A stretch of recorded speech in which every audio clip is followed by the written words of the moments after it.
هر روزه کمی سمیویا کسی اگر خودش بک دست به همه جمعه فرمان است که خونه ها را بکنیم. اگر خود نمیکنی و جای دیگه خشل خو آدم آوردگیان و هم ملیسای ایستادگی کسای دیگه ایستادگیان آر میکنن خودت مجبور میکنن که بک خونه تا بکنه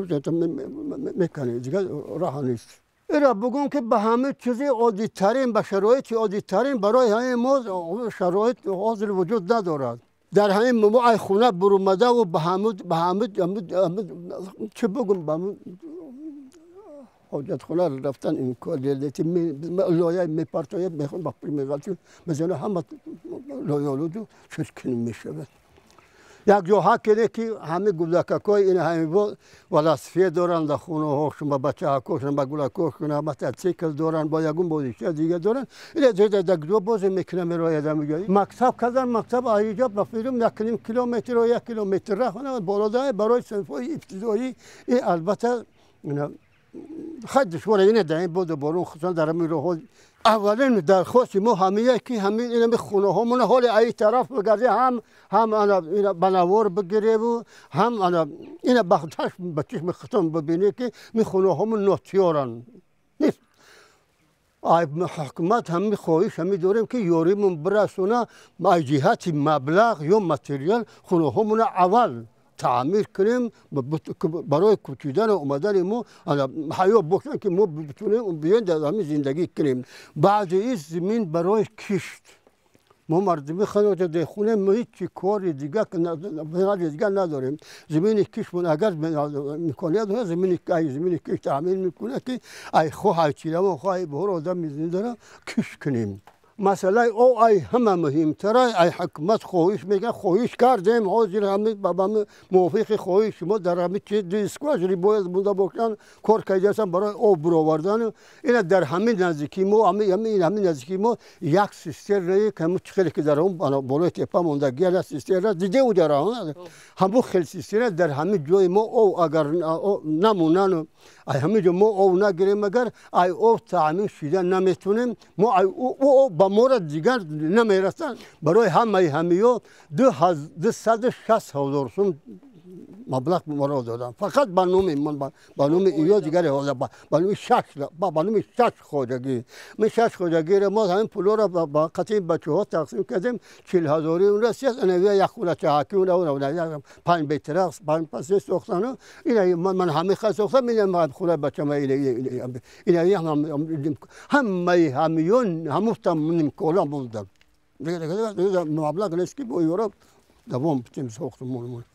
مورا ایسی و آگوست یعنی همین سال باید تماما میکنن وجود نمیداشت آدم نکش خود شرایط نیست بسیاری آدما هم ایوان مانندی من خونه هاشون نمیکنه سازه ساختگی چیاره این ما حاضر بکوچیم به فرض کردیم این دو گودک حالی یک نویره که این همین یک ماه نو تولد شدگی دارم در خونه یک دیگه یک ساله دارم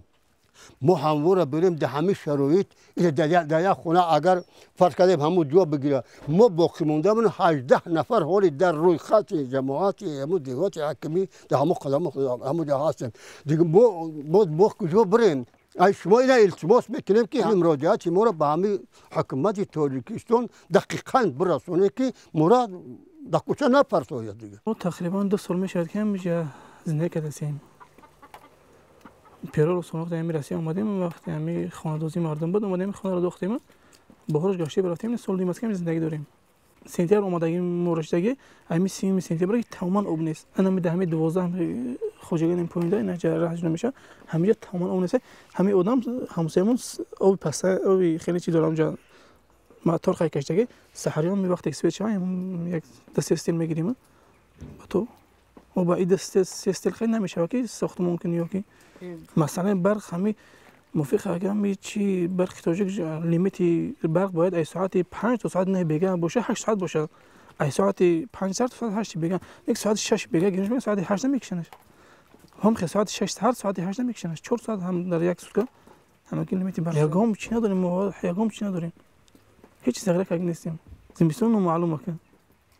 وعده کن خیلی برق نمیشه بسیار کنیم خیلی باشه میشه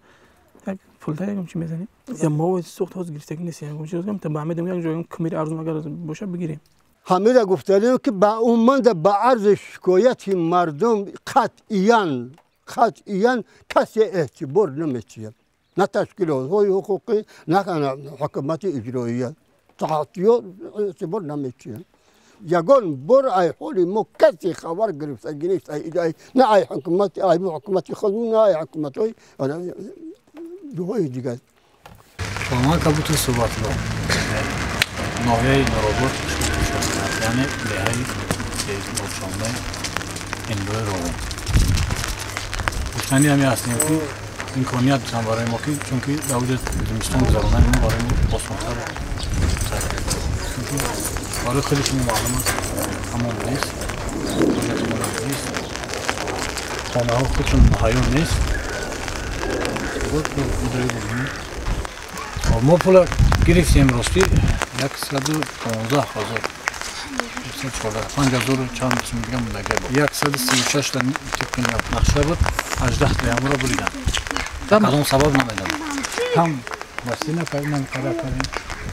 اومده این مشکلی که مجبوریم کنیم ارزهای امتیازناک حتما یک خلاصه خاص برای ما ببرن که به هیچ چیز نمیشود چون که شخصا خودم که 5,000 تومان قرض شده ای خانه برمادن نمیتونم هر روزا تلفن میکنم چیکار کجا برام نمیدونم 3 عائله زندگی میکنیم خودم هست برادرم هست قطعی گذرتوش خواهرم هست اوچام هست 4 تا کودک میده یکیش 1 ساله یکیش 3 ماهه 1 ماهه 10 روزه شرایط نیست او را همه یک جدا نمیگم جا پرسیرم خدا فقط آهول بگیریم جا بریم چی ما را قدر مجبور میکنیم ما همه شرایط چیز خود ما عقل داریم بخیزیم ترک میکنیم یک ببینن مقصد چون بیان نمیشه کمیسیا تشکیل کنن ببینن که درد ما را بفهمن بعد ما را مجبور کنن